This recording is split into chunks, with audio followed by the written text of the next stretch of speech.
പ്രിയപ്പെട്ട കൂട്ടുകാരെ, നമുക്ക് മറ്റൊരു ആയത്ത് കൂടി പഠിക്കാം. വമാ അദ്റാക മൽ ഹാഖ.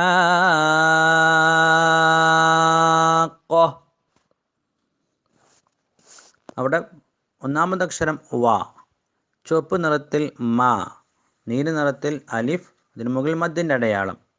വമാ,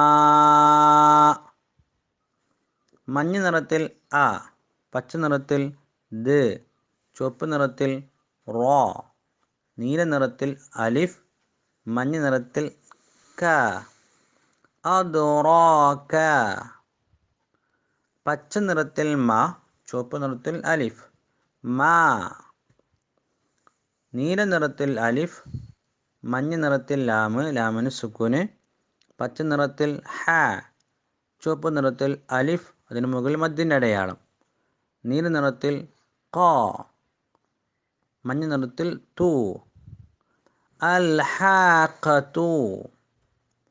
ഇതിൻ്റെ താഴെ വരിയിലേക്ക് നോക്കൂ. വമാ, അവിടെ മീമിനെ അതിന് ശേഷമുള്ള അലിഫിലേക്ക് ചേർത്തിയത്.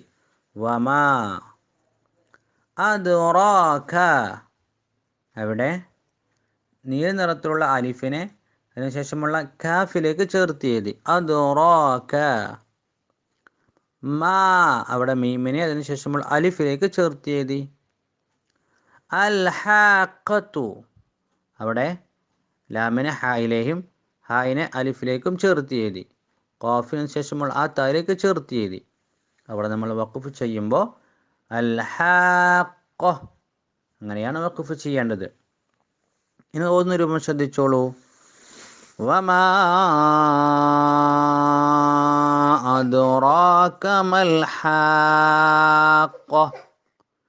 ഇനി മുസ്അഫിൽ നോക്കി ഒതുക്കോളൂ. വമാ അദ്റാക മൽ ഹാഖ. ആവർത്തിച്ച് ഓതി പഠിക്കാം. അല്ലാഹു അനുഗ്രഹിക്കട്ടെ. അസ്സലാമു അലൈക്കും.